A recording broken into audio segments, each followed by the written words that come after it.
네, 본격적으로 정치권 이슈 두 분과 얘기 나눠보겠습니다. 복귀왕 전 청와대 정무비서관 장성철 공론센터 소장 나오셨습니다. 어서 오십시오. 안녕하세요. 예, 소장님 먼저 문자 내용 다 보시지 않았습니까? 네, 어떻게 네. 보셨어요? 대통령의 속마음이 드러났다. 그리고 권성동 당대표 직무대행의 처지가 무척 곤혹스러워지겠다. 그리고 이준석 대표가 동정론을 통해서 당대표 지위에 다시 복귀할 수도 있겠다. 하지만 여건은 어려워졌다. 이렇게 예. 결론 내릴 수 있습니다. 예. 이게 보통 이런 식으로 문자가 공개가 되면은 이게 뭐 의도가 있는 거냐 아니면 실수였냐 이런 얘기들이 많지 않습니까? 어떻게 보셨습니까? 의도하지는 않았을 거라고 생각해요. 예. 본회의 시간이 그 대정부 질의 시간이 워낙 기니까 그 시간 동안에 뭐 문자도 보고 뭐 소통도 하고 SNS 상으로 뭐 이렇게들 하는데 그때 이제 공교롭게도 대통령과의 어떤 문자를 주고받았던 그 내용이 이제 찍힌 것인데 예. 결국은 우리 장 소장 말씀하신 것처럼 이준석 대표에 대해서 안타깝다라고 표현했던 것이 거짓말이었다. 대통령이 직접 한 거짓말이었다라는 것이 드러난 것이고 권성동 대표 입장에서는 연이어서 계속 실수를 하고 있는 거 아니겠습니까? 네. 그 7급 요청했는데 9급 공무원도 했다. 뭐 이런 발언부터 시작해서 그래서 지금 현재는 권성동 체제로 해서 당이 안정화되어가는 시기에 예. 다시금 권성동 체계가 흔들릴 수 있는 이러한 위험한 상황에 국민의힘이 직면돼 있는 것 같습니다. 예. 사실 오늘 윤석열 대통령의 해명을 듣고 싶었는데 네. 마침 외부 일정이 있어서 약식 회견이 없었습니다. 대통령실에서 이제 해명을 했거든요. 그 해명에 대해서는 어떻게 보셨어요? 해명이 적절하지가 않죠. 왜냐하면은 뭐 누구한테 미안하다, 죄송하다, 아니면은 뭐 잘못됐다 이런 것이 아니라 사적 대화가 노출된 것이 유감이다. 예. 일부 오해를 일으킨 점에 대해서 대단히 바람직스럽지 않다. 유감스럽다. 그러니까 왜 이런 게 밝혀졌느냐. 이런 것이 밝혀진 것 자체가 유감스럽지. 뭐 대통령이 뭐 잘못한 말을 했냐.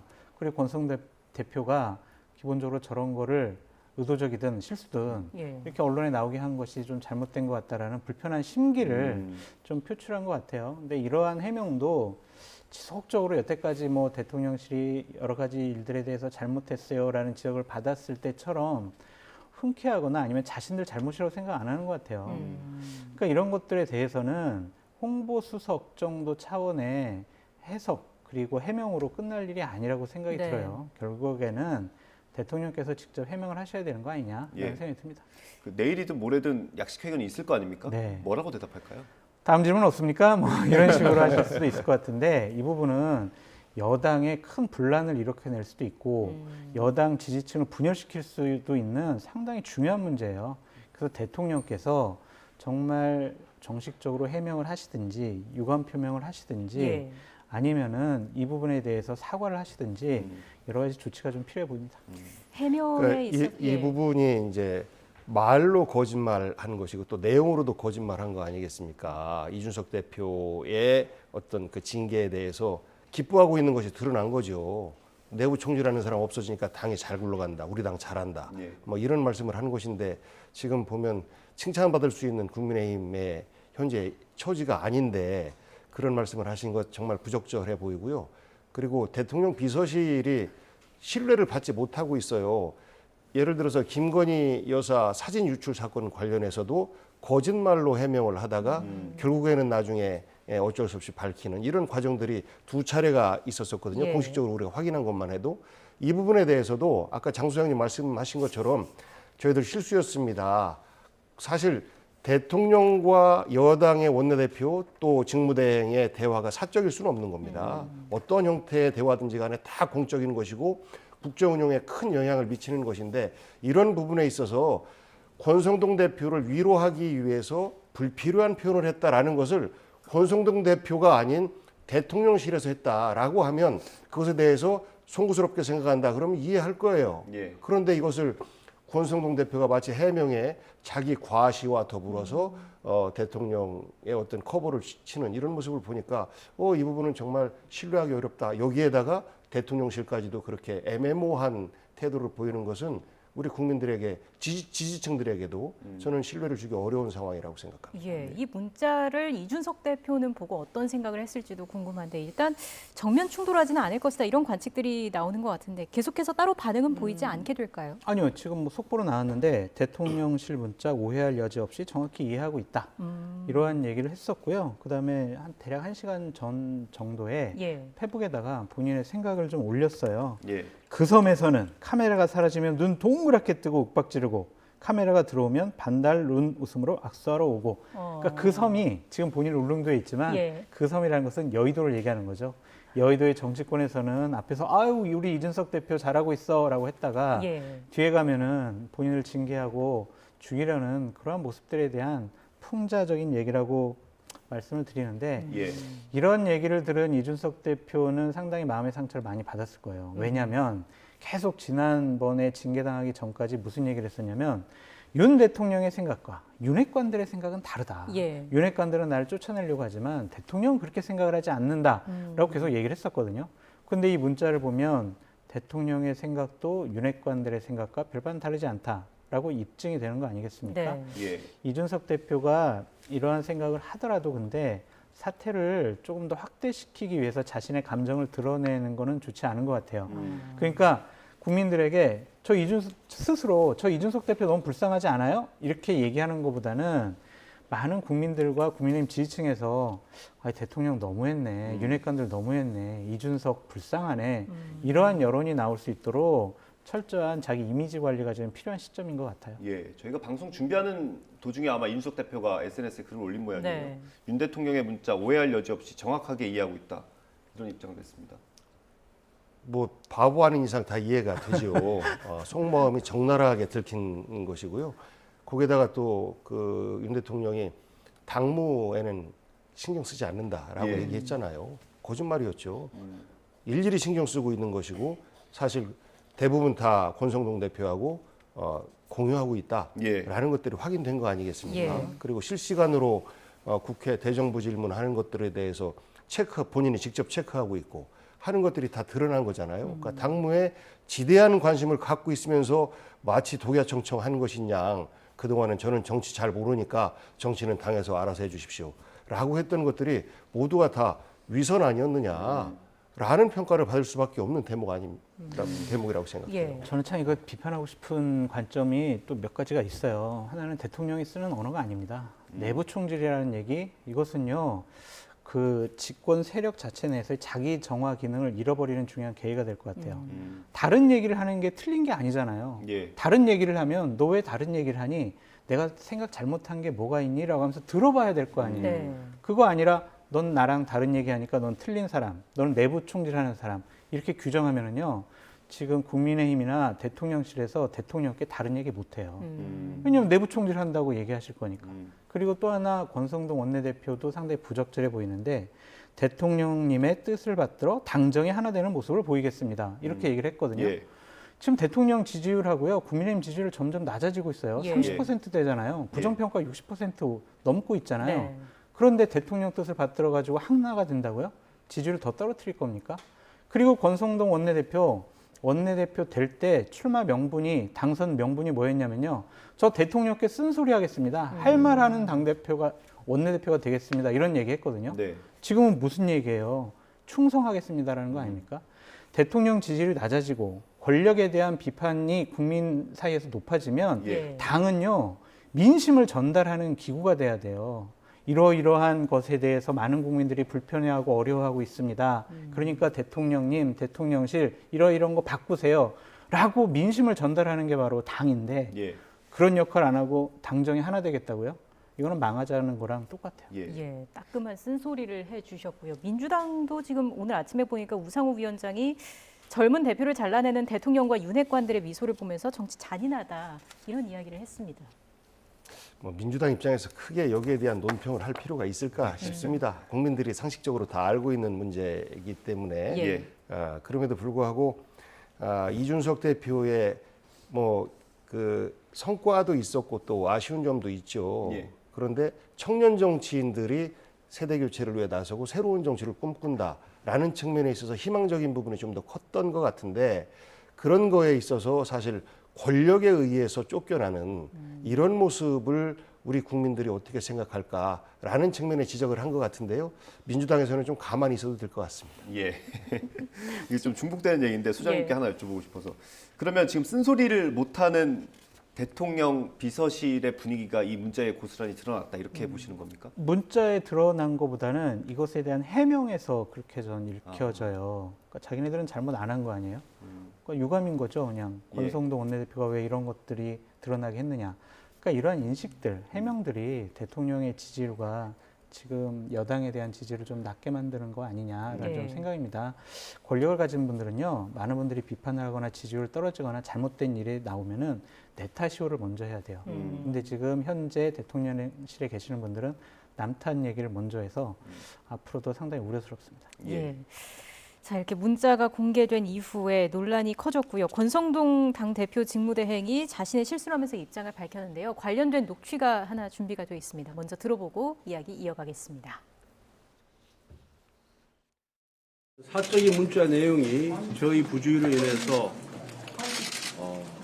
유출 공개되어서 국민 여러분들께 심려를 끼쳐드린 점에 대해서 당원 및 국민 여러분들께 송구하게 생각합니다. 제 입장은 어제 페이스북에 밝힌 그대로니까 그것을 참고해 주시기 바랍니다. 그리고 사적인 문자가 본의 아니게 이렇게 유출이 됐기 때문에 그 내용과 관련된 질문에 대해서는 제가 확인하지 않는 것을 원칙으로 합니다. 제 프라이버시도 보호받아야 되기 때문에 그렇습니다. 네, 비서관님 해명 어떻게 들으셨습니까? 좀 전에 말씀드렸던 것처럼 여당의 대표 직무대행이고 원내대표의 사적인 영역이 어디 있겠습니까? 일거수일투족이 국민들의 관심거리고 대통령과 어떻게 호흡을 맞춰 나갈까? 더더군다나 집권 초기이기 때문에 어떠한 대한민국의 미래상을 제시할까라는 것들을 우리 국민들은 기다리고 있단 말이죠. 그런데 이것을 가지고 사적인 영역이다, 개인의 프라이버시다라고 하는 것은 이것을 묘하게 틀어서 부당한 언론의 공격이다, 부당한 국민의 비판이다 이렇게 몰아가는 거 아니겠습니까? 그래서 저런 태도도 정말 잘못된 태도라고 단정할 수밖에 없습니다. 저는 지금이라도 권성동 대표가 담백하게 제가 부족했습니다, 관리 못했습니다, 본회의장에서 그런 그 SNS를 하는 모습 원내대표로서 부적절했습니다. 이렇게만 해도 그래 사과하네라고 할 텐데 이거는 핑계와 변명이지 않습니까? 예. 그러면서 사적 영역까지도 내가 점검받아야 되느냐라는 항변을 하고 있는 거잖아요. 예. 그래서 저는 오히려 국민들이 아이고 저 사람들 참 일 이상하게 하네. 우리나라가 어려워지겠구나. 예. 여당 대표가 저런 모습을 보이다니. 이런 걱정을 계속해서 들게 하는 대목 아닌가 싶습니다. 예. 그 윤석열 대통령이 내부 총질이라고 언급한 것들이 어떤 게 있을까요? 선거 과정 중에 많이 있었죠. 뭐 2번이나 이준석 대표가 가출 사건도 있었고요. 예. 당시 이제 대통령 후보한테 연수 문제 풀으세요 하면서 아침에 여의도역에서만 인사시킨 그런 예. 것들.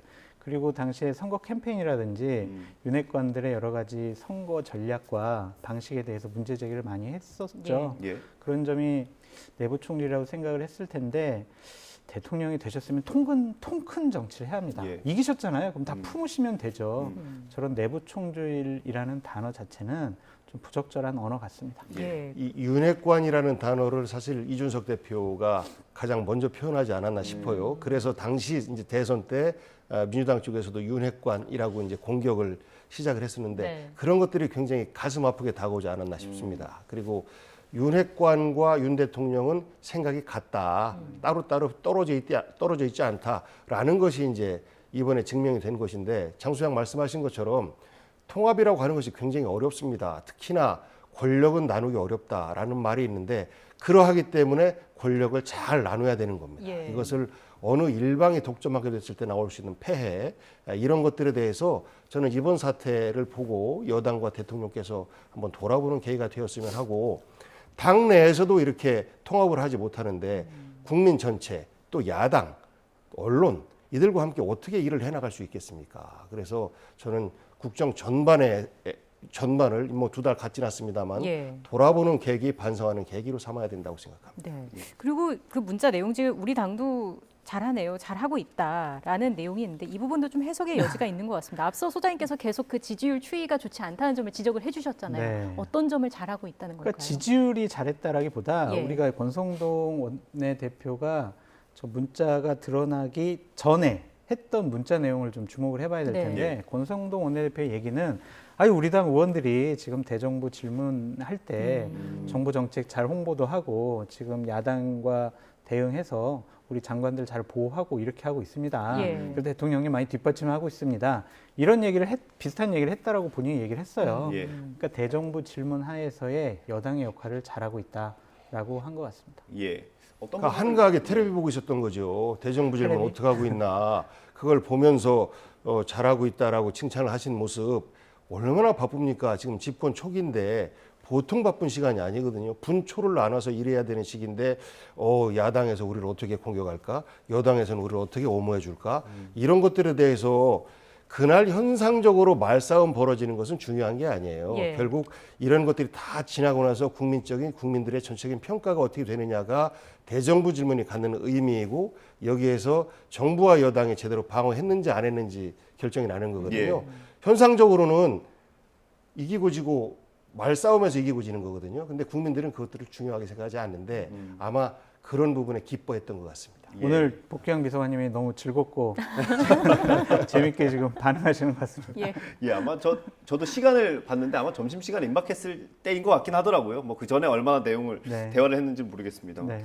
그 권성동 직무대행이 네. 지금 논란이 된 게 이번이 처음이 아니지 않습니까? 그렇죠. 아마 입지도 조금 흔들릴 것 같아요. 많이 흔들릴 예. 것 같아요. 그러니까 임시전당대회가 먼저 열릴 가능성 두 가지예요. 하나는 경찰이 조사를 해서 이준석 대표를 기소 의견으로 예. 검찰이 넘기면 임시전당대회 100% 열립니다. 예. 그리고 또 하나는 권성동 원내대표 겸 당대표 직무대행이 일이 너무 많은 것 같아. 그러니까 저렇게 실수하지. 그러니까 당은 당분간 좀 비대위 체제로 하는 게 좋지 않을까라는 논의가 나올 수도 있고 네. 아니면 이번 기회에 권성도 원내대표 일에 좀 집중하도록 직무대행은 떼고 임시전당대회를 통해서 당대표를 새로 뽑자라고 하는 논의가 나올 수도 있을 것 같아요.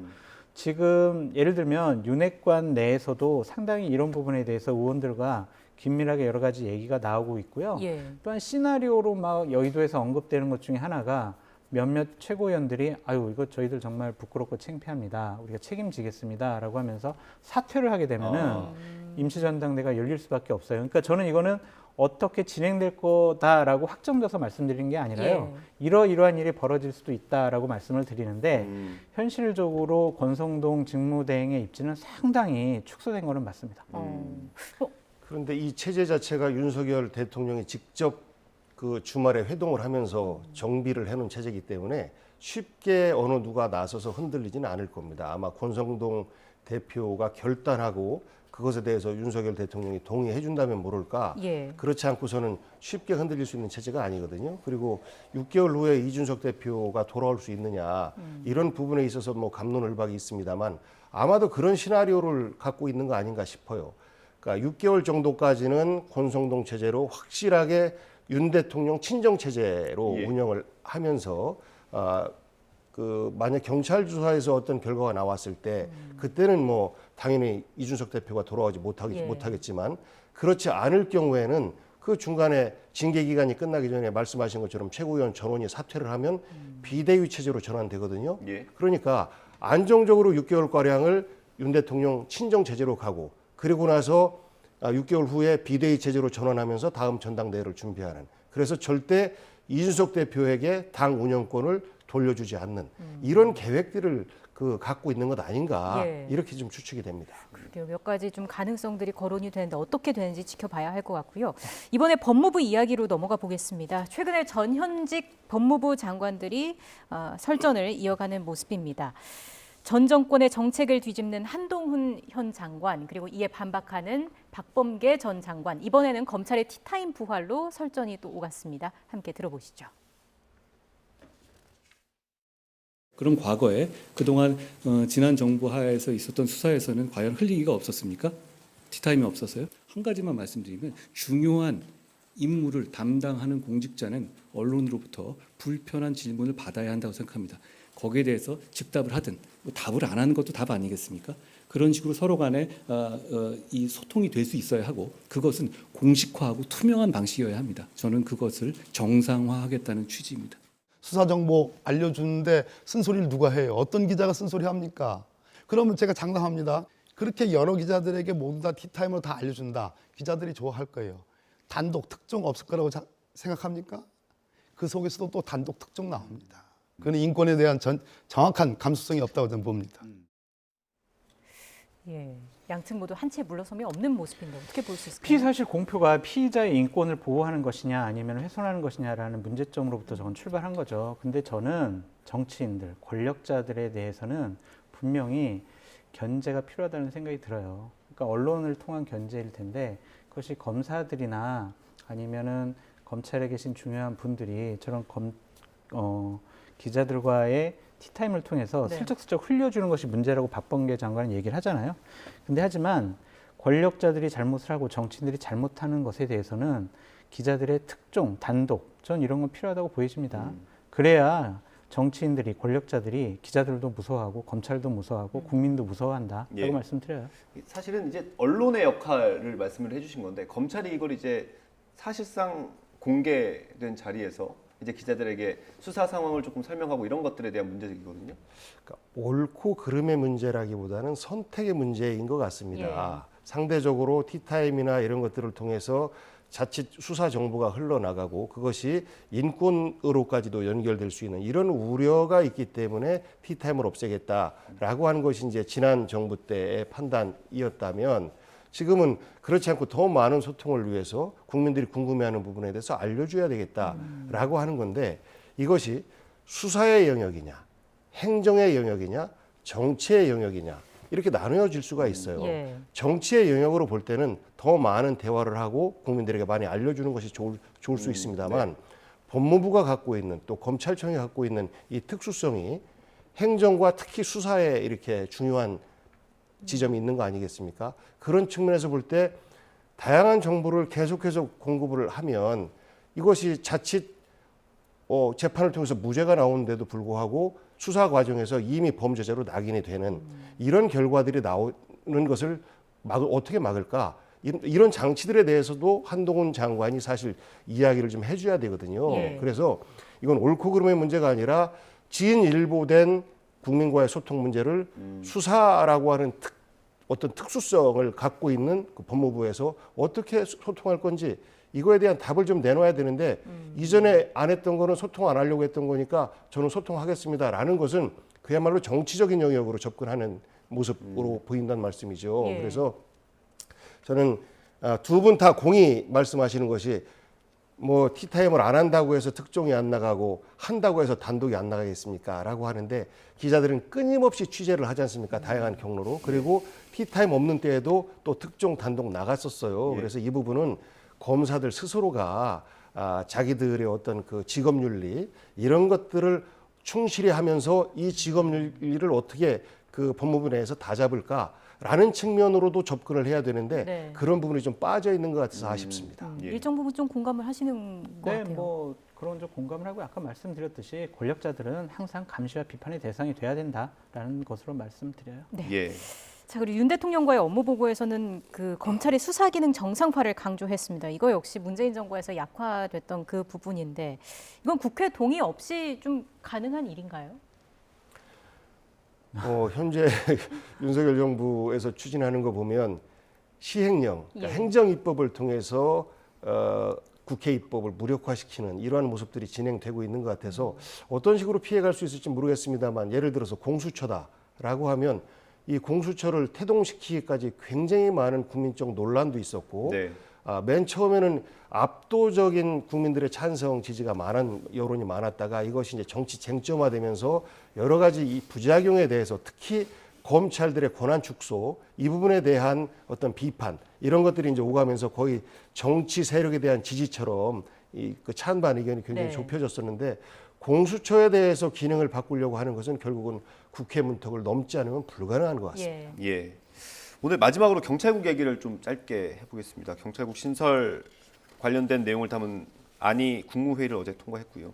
소장님은 일단 법적으로 이게 문제는 없다고 보십니까? 어떻습니까? 근데 뭐 유권 해석을 법제처로 받았기 때문에 이것은 법적인 문제 없다고 보여지고요. 경찰국 신설해야죠. 막강해진 경찰의 수사에 대해서 견제와 균형의 원리를 통해서 당연히 이것은 경찰국을 통해서 경찰의 인사권을 통해서 수사에 대해서는 어느 정도 견제와 균형을 잡아야 된다는 제 입장이에요. 예. 그러니까 지금 행안부에서 하겠다라는 게 우리가 경찰국을 만들어 놓고 수사에 개입하겠다는 건 아니지 않느냐. 어쨌든 경찰을 최소한 견제하는 장치를 만들어 놓겠다는 것이고요. 예. 법적으로도 문제 없는 게 정부조직법 34조에 의하면은요. 행정안전부 산하에 경찰청을 둔다라고 되어 있어요. 그럼 당연히 관리를 해야죠. 그리고 지난 정권까지는 대통령실 청와대에 민정수석실 산하의 치안 비서관을 통해서 대통령실, 대통령이 직접적으로 경찰의 인사에 개입을 하고 자기네들 다 했잖아요. 윤석열 대통령 그거 안 하겠다고 했잖아요. 본인이 손 놓겠다고 했습니다. 그런 것들에 대한 진일보된 판단은 좀 인정을 해줘야 되지 않을까라는 생각이 들고요. 예. 경찰분들도 우리는 독립적으로 우리는 경찰의 수사권을 확보해야 돼요. 그래서 우리의 독립성을 강화시켜야 돼요라는 것은 너무 과한 주장 같아요. 왜냐하면은 국방부도 그러면은 독립적으로 그러면은 본인들의 무기나 이런 것들을 본인들 스스로 알아서 하는 거 아니잖아요. 다 국방부 장관이 있고 대통령 있고 이런 거잖아요. 예. 무력을 갖고 있는 집단이거든요. 예. 거기에 대해서는 당연히 지휘권을 당연히 행안부나 아니면 다른 쪽에서 갖고 있어야 된다라고 생각이 듭니다. 예, 비서관님 예, 말씀해 그 이전 정부에서 치원 비서관실을 뒀다고 하는데 두지 않았습니다. 문재인 정부 때에는 경찰의 청와대 파견을 최소화시켰어요. 최고 높은 고위직이 경무관이었었고 국정상황실에서 전국적인 그 동향 보고하는 이런 역할들을 했었고요. 예. 뭐 옳고 그름은 좀 빼고 그리고 법적인 부분에 있어서도 전직 법제처장은 위원이다라고 얘기를 하고 현직 법제처장은 하폰이다라고 얘기하는데 그 전직이 문재인 정부 때 전직이 아니고 그 이전 정부 보수 정권 때 예. 법제처장의 위원이라고 얘기를 하는데 우리가 검수완박으로 속칭되어지는 그 검찰 개혁을 할 때 왜 이렇게 서두르느냐라고 얘기를 했지 않습니까? 예. 이 부분도 경찰청을 독립시킨 것이 30년 전에 어떤 이유가 분명히 있었어요. 예. 그런데 이것을 다시 그 행안부 산하로 가져온다. 물론 규정에는 산하로 돼 있습니다만 검찰청도 마찬가지로 법무부 산하예요. 하지만 둘 다 이 독립적인 부분을 인정해주고 있는 것이었거든요. 예. 관례적으로 또 법적으로도 그렇고. 그런데 검찰 개혁안에 대해서는 왜 이렇게 빨리 서두르느냐라고 하면서 경찰 개혁에 대해서는 이 완전히 이거 뭐 콩 볶아 먹듯이 하는 거 아니겠습니까? 불과 한 뭐 보름 정도 만에 이렇게 속도감 내서 하는 거예요. 시행령을 바꾸는데도 입법 예고 기간이 40일인데 불과 4일밖에 안 뒀어요. 예. 지난번에 법무부의 인사정보관리단 그 시행령 바꿀 때도 입법 예고 기간이 40일인데도 이틀밖에 안 주고 정말로 국민들의 의견은 듣지 않고 정권에서 관리하게 편한 것 중심으로만 접근하는 모습을 보여서 저는 지금 현재 비대화된 경찰의 기능을 어떻게 국민들이 이 견제와 균형 장치를 만들지 논의해야 된다고 봐요. 그런데 이런 식으로 가는 것은 정권이 견제하고 정권이 통제하겠다라는 접근이지 국민적인 시각이 빠져 있기 때문에 이렇게 우려를 하고 있는 것 같습니다. 예. 예. 이 사안은 당분간 또 계속해서 좀 이어지지 않을까 싶습니다. 오늘 이야기 여기까지 듣겠습니다. 지금까지 복기왕 전 청와대 정무비서관, 장성철 공론센터 소장과 함께했습니다. 고맙습니다. 고맙습니다. 고맙습니다.